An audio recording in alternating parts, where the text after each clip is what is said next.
Hello good morning. कैसे आप सब? देखिए ये 6 क्लास के सुगम विज्ञान है, इसी को हम पढ़ा रहे हैं समझ गए। तो आज जल भाग पढ़ने वाले हैं, समझ में आ गए? तो आप लोग थोड़ा सा सपोर्ट कर दीजिएगा, कैसा लगता है वीडियो को। क्या पढ़ने वाले हैं? जल। देखो इधर, जल जो है भोजन, जल भोजन का आवश्यक अवयव है। किसका? भोजन का। जल जो है भोजन जो हम लोग करते हैं, क्या करते हैं?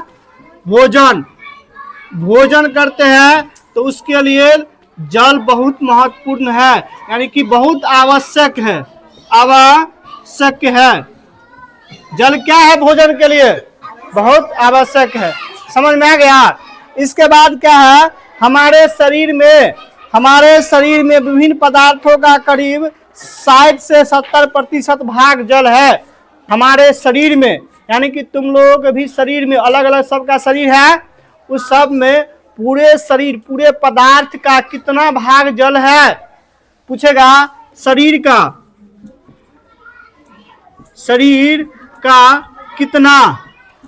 कितना प्रतिशत जो है, शरीर में कितना प्रतिशत जो है क्या है?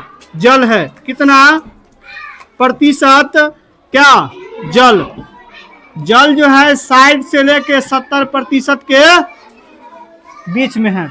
आज समझ में आया? देख कितने प्रतिशत जल है? 60 से 70%। अब देखो, और हमें प्रतिदिन 2 से 3 लीटर जल की जरूरत होता है। कितने लीटर? प्रतिदिन कितने लीटर पानी पीना चाहिए? 2 से 3 लीटर पानी पीना चाहिए, मतलब सिर्फ पानी पीना चाहिए।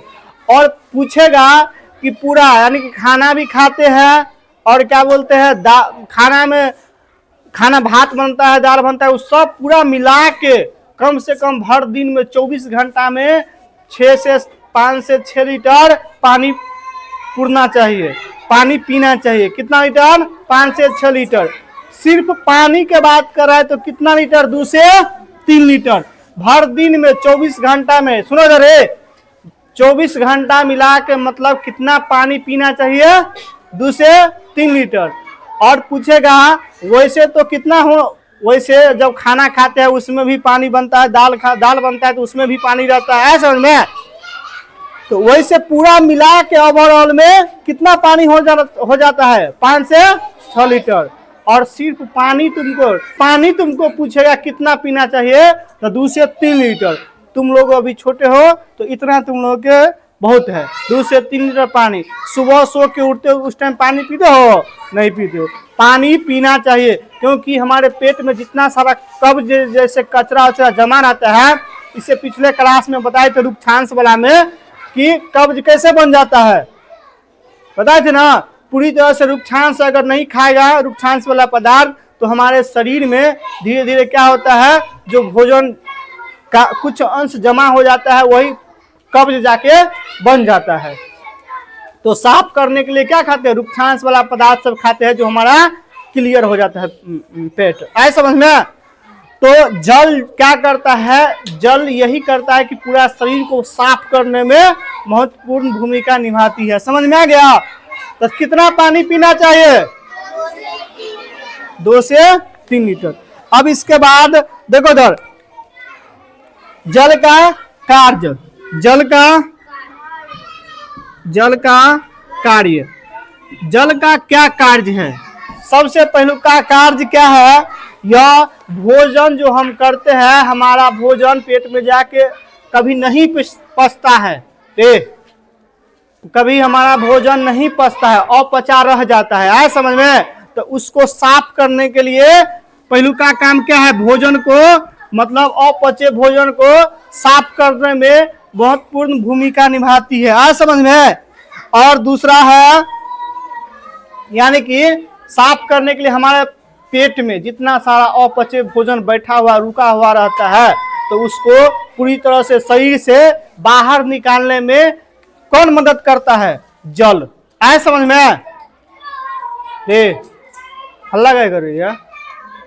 दूसरा है, जल का कार्य क्या है? जल सबसे प्रमुख घोलक है। जल क्या है? सबसे प्रमुख क्या है? घोलक है।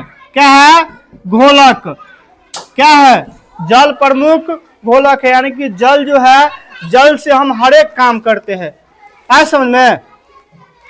खाना भी बना लेते हैं, उसी से कहीं साफ सुथरा करना है कोई चीज को तो उससे साफ करते हैं। जल को किसी भी जैसा रंग में घोलोगे जल वैसा रंग ले लेगा। आया समझ में? इसीलिए इसको क्या कहा जाता है? जल प्रमुख घोलक है।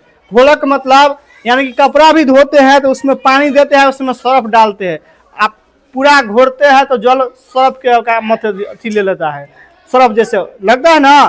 तो जल क्या है? प्रमुख घोलक है। घोलक मतलब जिसमें घोलेगा वैसा घुल जाएगा जल। समझ में आ गया? और इसके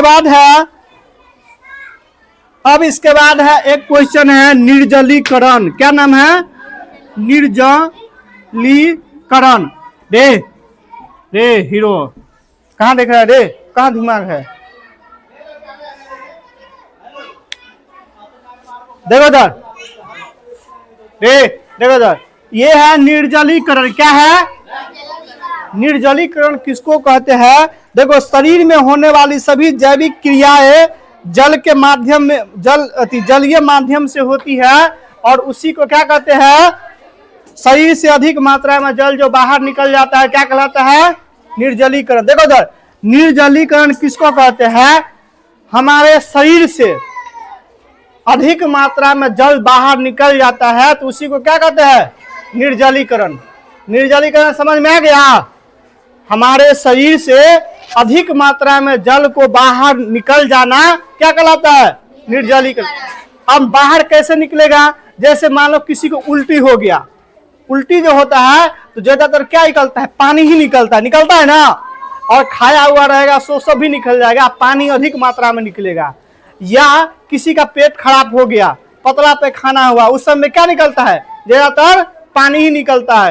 तो वैसे कंडीशन थी, वैसे उस प्रक्रिया को क्या कहते हैं? निर्जलीकरण। क्या कहते हैं? तो निर्जलीकरण का परिभाषा पूछेगा तो बता देगा। हमारे शरीर से अधिक मात्रा में पानी निकलना क्या कहलाता है? निर्जलीकरण। समझ में आ गया? अब इसके बाद है, ये तुम्हारा जल का कार्य था। क्या था? जल का कार्य एक बार सुन लो।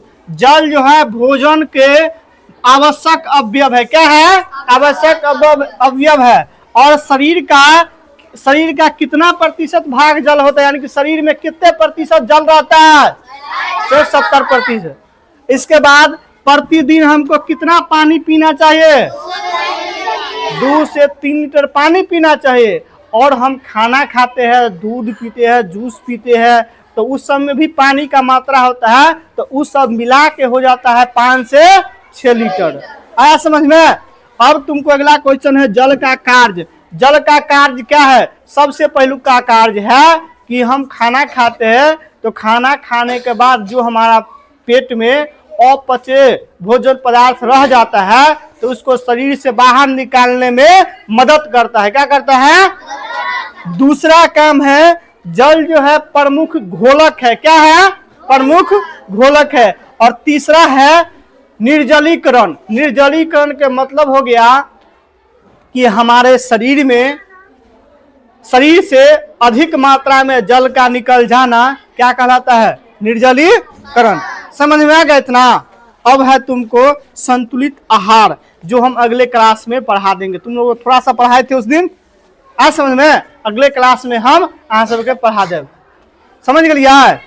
तो आप लोगों को भी कैसे लगते हैं थोड़ा सा कमेंट में अपना राय जरूर बताइएगा, और चैनल को सब्सक्राइब कर दिए, थोड़ा सपोर्ट कर दीजिएगा। मिलते हैं अगले वीडियो में, तब तक के लिए जय हिंद।